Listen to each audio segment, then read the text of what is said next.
All right, everyone. Welcome to the July safety meeting. Hope everyone's doing well. All right, guys. So today we're going to be going over stop work authority, some HAZWOPER stuff, and some safe driving tips. All right. So safety starts with you guys. Everyone here knows what stop work authority is, right?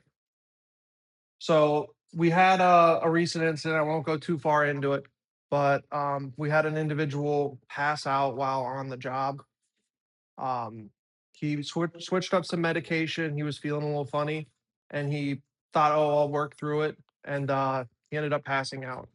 And we had to call the paramedics. But moral of the story, guys, is stop work authority isn't just for spills. It's not just for hazards at the site. It's also for your physical self too. So if you guys aren't feeling it, you can pull the card and say, "Hey, I can't do it," and I'd rather have you do that than pass out on the job.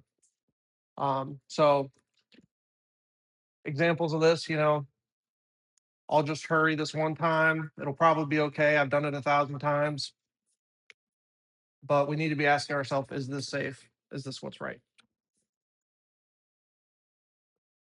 All right. Has anyone had to use stop work authority when they didn't feel good? And you guys go home sick? You weren't feeling good? It happens. All right. So every employee has the authority to use stop work authority and the responsibility. Something's unsafe, equipment is not malfunctioning properly, procedures cannot be followed safely, and there are physical or mental you're physically or unable to perform the safety tasks. All right. So when should we stop work? Chemical leaks, unknown valve position, damaged hose, missing PPE, unsafe weather, fatigue, customer asks you to bypass a safety procedure, or you have an equipment defect. Has anyone had to do this recently?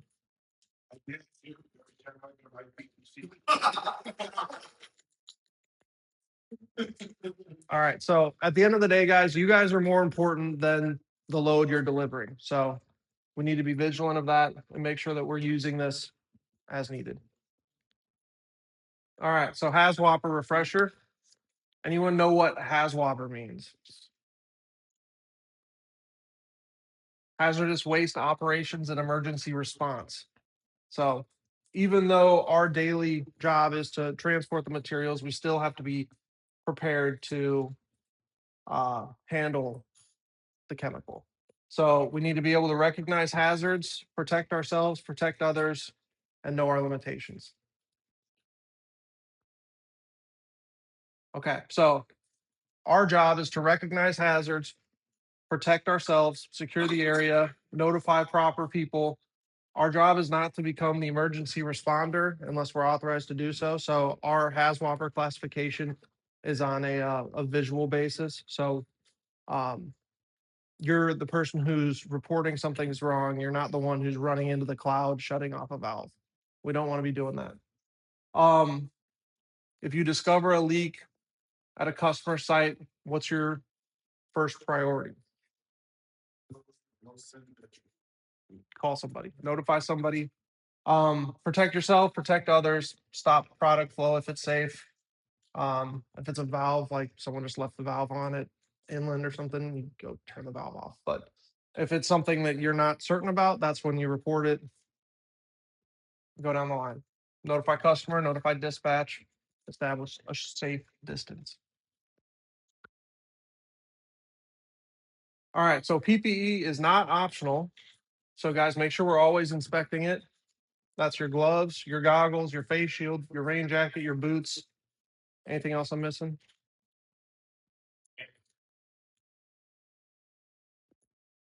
All right, so you don't gotta wear your safety glasses and the goggles at the same time. Just so you know. All right, so most chemical injuries happen because PPE wasn't worn correctly, not because you didn't wear it. This is, the guy who got a face full of product because he had his face shield on his hat. He had his PPE, but he didn't have his face shield down. According to OSHA, hand injuries are among the most common in workplace injuries. So make sure, guys, we're wearing the proper gloves and we're being careful when we're tightening things down.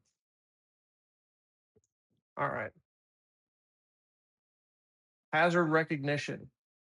What hazards do you guys see on a daily basis that people tend to ignore? Wet catwalks, product staining, damaged hose, traffic at mills, railroad crossings, uneven pavement. I think a big one of ours is structural steel. A lot of our mills have been there for a long, long time. I see the waste balance. I can see they don't look unobstructed. Okay. We'll talk to them about that, Tom. Any others? Okay. All right. So safe driving tips. I know you guys have been driving for a long time. But here's a couple things to think about. Make sure that you guys are leaving a proper following distance. We like to leave 8 seconds between you and the car in front of you. You never know when they're just going to jam on the brakes or when they're texting and driving and they're following someone too closely and they do a 3-lane turn to get off the highway. Make sure you guys are checking your mirrors. I like to check one at least every 5 seconds. Space management, always leaving yourself a cushion or an out. Anticipating the mistakes of others. So I don't let the people in front of me dictate how I drive. I make the people behind me safer because I'm being safe.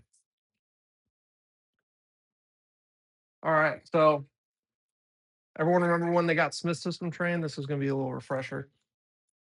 All right. So the 5 keys to it was aim high in steering. That's making sure that you're looking up and 15 seconds ahead, not down at the road or down at a phone.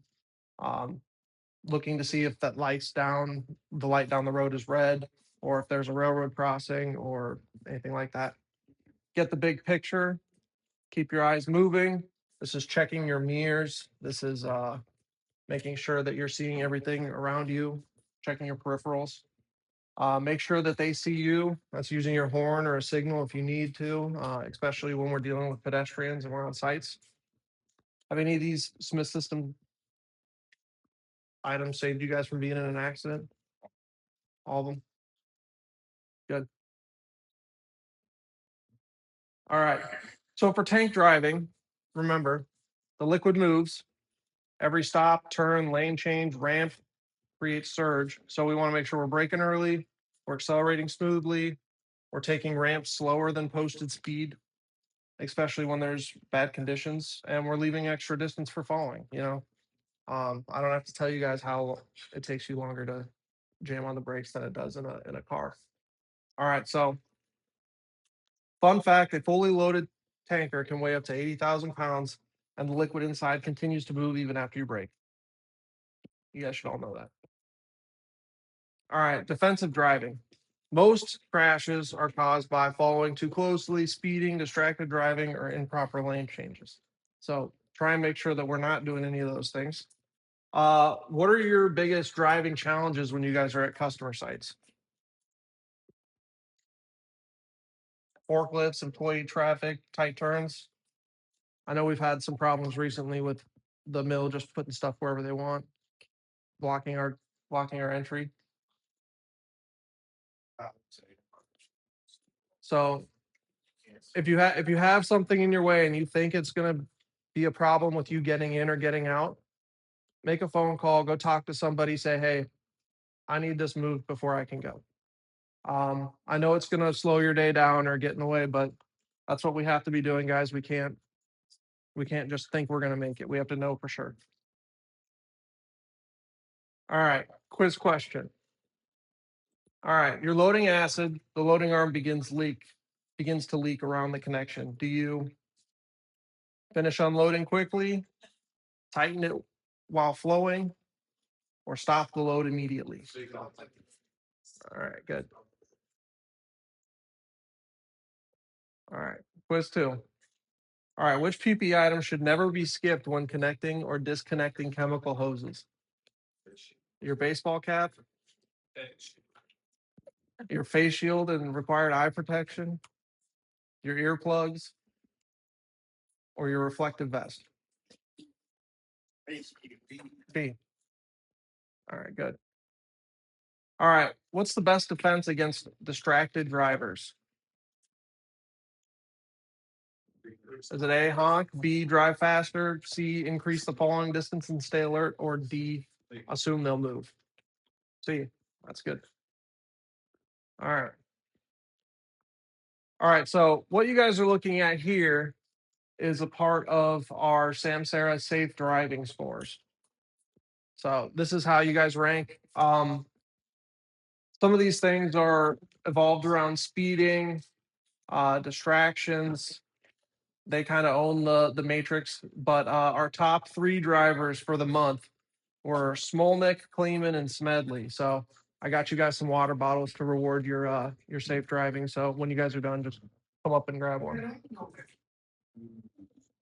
No, you're not, Robert. What's going on? All right. Another thing, guys, we do have a new employee here. We have Joseph Nelson.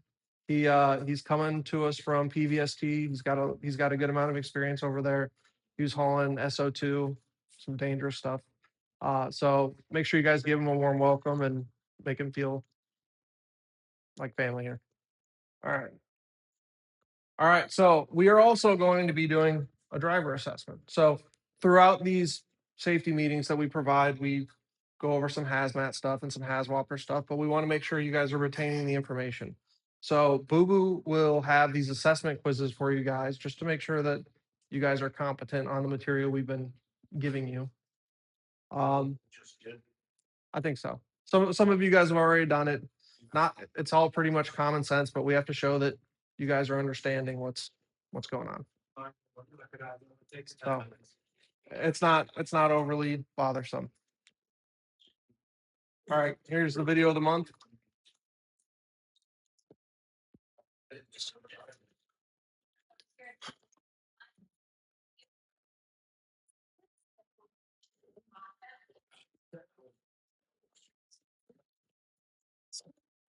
Will you skip it, Hunter?